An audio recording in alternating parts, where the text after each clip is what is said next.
Make the ground shake.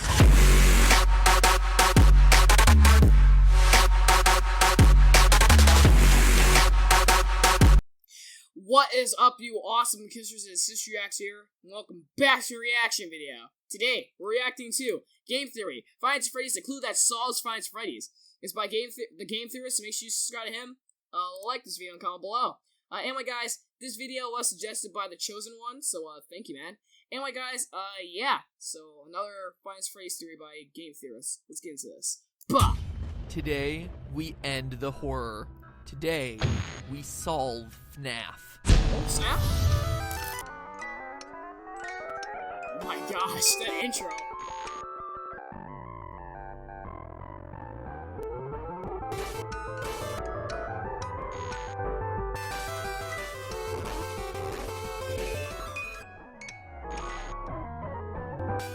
Hello, Internet! Welcome to Game Theory, where, after months of intensive therapy, I'm back to finally put the original FNAF tetralogy to rest. It's done. No more Halloween updates, no more FNAF 5 rumors, and no more fan.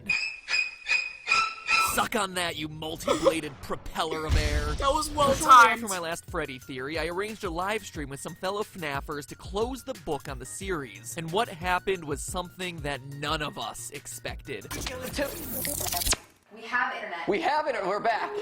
No, not the Oh my stream gosh. issues. Scott started talking to us. Well, kinda. He kept updating his site, scottgames.com, with cryptic messages as to the true meaning of the game. What is seen in shadows is easily misunderstood in the mind of a child. In the FNAF 4 minigame, why would the tiny toy Chica be missing her beak? And finally, 4 games, 1 story. It was incredible! After a year of taking shots in the dark, finally we were, in a way, hearing back from the man who knew all the answers. Scott Coffin, the creator, was reaching out from the shadows to give us, for pretty much the first time ever, concrete leads as to where to look. But what did these cryptic clues mean? In the moment, the best I could do was this. Is it possible that FNAF 2 didn't actually happen? But in the days that followed, those 3 clues led theorists on Reddit, Steam, and YouTube to completely throw out everything that they knew about the franchise. What if we were looking at the franchise all wrong? Instead of counting animatronic toes, calculating minimum wage rates, and tracking Purple Guy's work history, maybe we needed to take a step back. What if everything in FNAF was just a dream? That's right, a FNAF dream theory, that everything we play through in these games was created in the mind of the FNAF 4's crying child. It sounds like a cop-out, right? Like a lazy storytelling cliche. Maybe, but stay with me. Even if you think you've heard parts of this theory before, you'll want to stick around. I've unearthed the clues that finally put our year and a half of FNAF speculating to rest. Of the 3 clues Scott gave us that day, the most damning one was the last one. Why would tiny toy Chica be missing her beak? What? In the FNAF 4 minigame, you can talk to a small girl on the playground with toy versions of Bonnie, Freddy, and Chica, but her beak is missing? During the stream, we were all like, Scott, please. But when we looked, sure enough, there it was. A few orange pixels laying on the ground.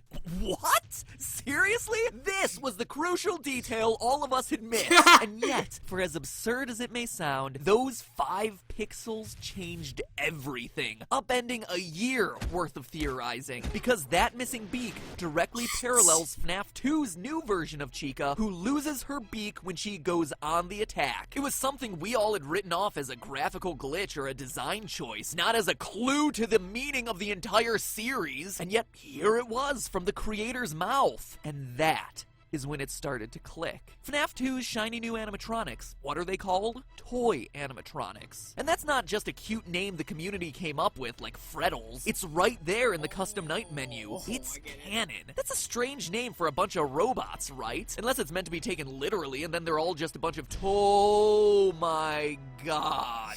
What if they are toys, and this is all just a dream scenario inspired by these little guys? Well, let's keep going with this toy clue. I mean, obviously, the toy animatronics are shiny, plastic-looking fake, just like a small plastic action figure would be. But it explains a bigger question about FNAF 2, the look and design of Mangle. I mean, seriously, the story we're told to believe in this game is pretty absurd. That kids just rip it apart and put it back together again? And so the employees just leave it as a mangled collection of parts for small children to play with. What parent would ever be comfortable letting little Timmy touch that thing? Oh, and here's a cute thing for you to play with. Oh my gosh! Who could have seen that coming? But if we assume Mommy. FNAF 2 is in the mind of a child who has seen all these toys, Mangle makes a whole lot more sense. He's just a dismantled toy. Think about Sid from Toy Story, who fuses various toys together to create hideous abominations. This explains Mangle's 2 heads. I don't care how much you redesign Foxy, no one planned him to have 2 heads. In fact, note that Mangle appears in a girl's room. An insignificant detail? I don't think so. The Chica-Beak shows that this girl's toys fall apart, just like Mangle, the tear-apart, put-back-together toy. And toys explain FNAF 1, too. The crying child of FNAF 4 has 4 plushies in his room. The crew from FNAF 1. Plushies, as in soft, stuffed animals. What are the original 4 animatronics made out of? Soft materials. Fur and fabric, not plastic like the toys. So much so that the one thing that we hear about them throughout the series is that these old animatronics collect odors and never get washed, just like an overused and overloved stuffed animal. But the parallels don't stop there. Why is Foxy out of order in FNAF 1? Well, the plushie he's based on is missing its head. How about Foxy's jump scare popping in abruptly from behind a wall? It's awfully similar to the way the brother scares the crying child throughout FNAF 4. In his Foxy mask, no less. And how's Golden Freddy fit into this? Well, in the hidden FNAF 4 Easter egg, we see on the TV that the show Fredbear and Friends features the Golden Fredbear alongside the core 4 of Foxy, Freddy, Bonnie, and Chica. That's your cast from the first game. The dream of FNAF 1 was inspired by this show and the plushies, hence it not containing any of the other animatronics. Even the fact that the child doesn't have a Golden Freddy plush, and that instead he has his imaginary friend, psychic friend Fredbear, who appears and disappears at will, directly references Golden Freddy's ghostly behavior in FNAF 1 and 2. In fact, every game, design detail, and animatronic can be explained under this theory. The recurring elements of the phone and the fan, right there from some of his favorite toys. The fact that no one in their right mind would work in a place like this? Dream. Firing an employee for something like odor? It's a child's imagination of what employment is like. How about the weird metaphysical hoops that you have to jump through to access FNAF 3's minigames? Well, dreams have weird rules where dialing codes into cinder blocks makes perfect sense. FNAF 3's Springtrap is directly inspired by the girl in her golden body finger puppet that pinches and traps her finger. The idea that the animatronics stuff you into suits comes from this girl spreading the urban legend that if you die, they hide your body and never tell. The naked endoskeletons come from his time trapped in the supply room. Balloon Boy is the dream version of this kid, excited to go to the birthday party. They even have a single balloon each. Even the oddballs of Shadow Freddy and Shadow Bonnie fit under this theory. They're the product of the crying child being freaked out by the shadows that Golden Freddy and Bonnie cast onto the wall. And while we're on the subject of shadows, Dream Theory even rolls up the purple guy. Let's pull in Scott's second clue. What is seen in shadows is easily misunderstood in the mind of a child. Yes, he could be referencing the shadow animatronics, which are literal shadows, but what he's more likely referencing is Purple Guy helping a fellow employee put on the yellow suit. They're in a dark, shadowy room, and what the kid sees,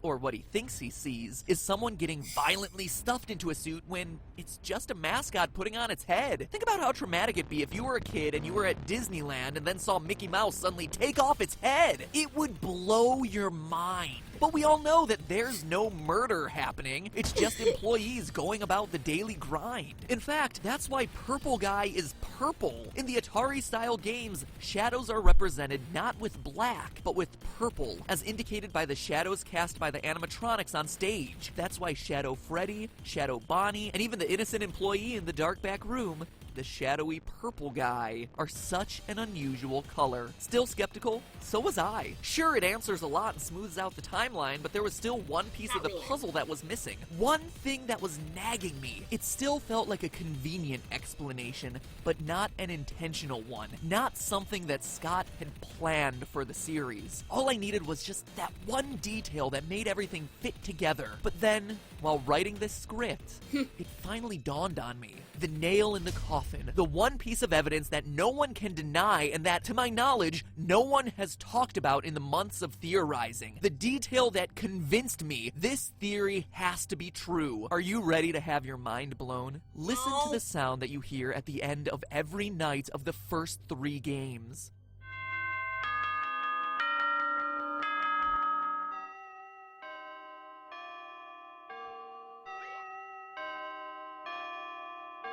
A grandfather clock, chiming the same song every time. Why would the end of my shift in an office be signaled by a grandfather clock chime? It wouldn't, unless I was asleep, dreaming in my house with a grandfather clock right outside my room, just like the layout of the crying child's house we see in the FNAF 4 minigames. 6 o'clock a.m., time to get up. But now let's look at FNAF 4. How does each night end there?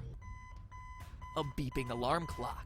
Why? Because we're no longer in the crying child's house. We're in a hospital, trying to recover from being bitten. Hence the pills, IV, and flower Easter eggs. No hospital has a grandfather clock, but they're all equipped with a generic digital alarm clock. This, to me, was the missing link, the piece of evidence that took this theory from convenient explanation for a lot of the game's weirdness to definitive proof that this is what Scott intended. My heart is racing right now. I'm so excited about sharing this with you. It feels like finding the Rosetta Stone, the one detail that unlocks everything else in this huge mystery we've been trying to solve. But at the same time, it's bittersweet, right? Remember what I said at the beginning of the episode? It sounds like a cop-out, right? Like a lazy storytelling cliche. How many of you agreed with that? If you're honest with yourself, I bet a lot of you. You'll notice across my videos I don't cover dream and coma theories very often for exactly that reason. They're too easy, too flexible. Because it's all a dream, weird stuff can be written off, logical errors overlooked simply because it's not actually real. In the theory world, they're OP.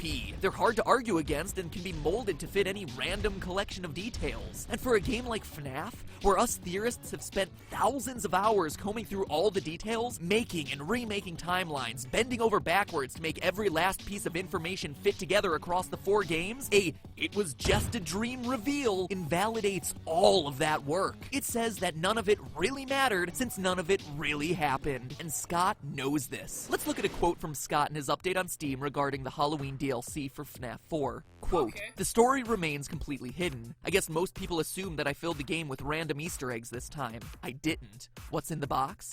It's the pieces put together. But the bigger question is, would the community accept it that way? The fact that the pieces have remained elusive this time strikes me as incredible and special. A fitting conclusion in some ways, and because of that, I've decided that maybe some things are best left forgotten forever." End quote. To me, the key phrase here is, would the community accept it that way? He knows that it's all a dream explanation would fail to live up to our astronomical expectations. It's underwhelming. What about the puppet? What about the oddly specific detail of the paychecks? How about Scott confirming on Steam that my FNAF 2 theory was almost 100% correct? It's this will the community accept it quote that makes me think Scott intended the dream theory to be official, but also understands that ever revealing it would be a huge mistake. Hence him keeping it locked in the box. I mean, you can already see it in the comment threads discussing earlier versions of the dream theory. People enraged by the sheer mention of this thing. Heck, you'll probably see it in this comment section. But it doesn't have to be that way. Sure, the nights themselves may be a series of dreams, but the lore contained within those dreams doesn't have to be meaningless. In fact, it's not. Think about it. The urban legends the kids are sharing had to start somewhere. That crying child clearly saw something that made him scared of these restaurants. And then how do the Atari games fit in? Are they just dreams within dreams?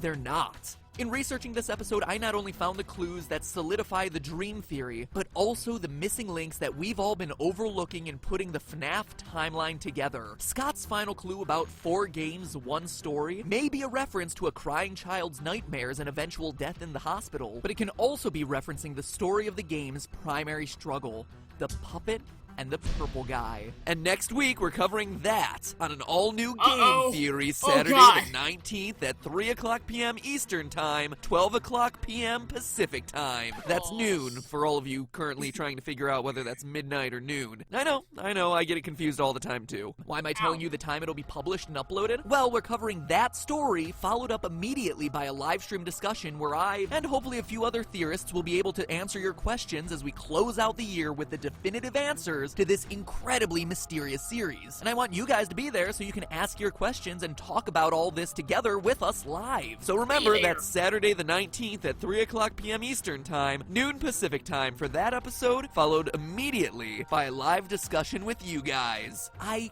cannot wait to share all of this with you guys. And in the meantime, remember, that's just a theory. A game theory. Sweet dreams. Oh, screw you! I knew something like that was coming. That was loud. All right, guys. So, yeah, that was Game Theory's Five Nights at Freddy's that solves the. Wait. Five Nights at Freddy's, the clue that solves Five Nights at Freddy's. Okay, that was kind of a weird thing. Anyway, so yeah, that was Game Theory's thing right there. Yeah. I mean, I'm not gonna be disappointed in Scott if the lore actually went this way that it was explained, but I'm not gonna be disappointed. I'm gonna be disappointed in myself for actually thinking that 6 kids died and a purple guy's like getting away with it, ready to murder some other kids, and then eventually gets himself trapped. I don't know. I know I will be attending to that live stream, so yeah, that's gonna be nice. Anyway, guys, if you guys like this reaction video, make sure you slap that button 10 times. Comment below, subscribe for more to come history today. Link to your videos in the description below, along with Game Theorist channel, so make sure you check them out. Follow me on social media, Kisters, and answer the question video, and I will see you awesome Kisters later. Alright, peace out, guys.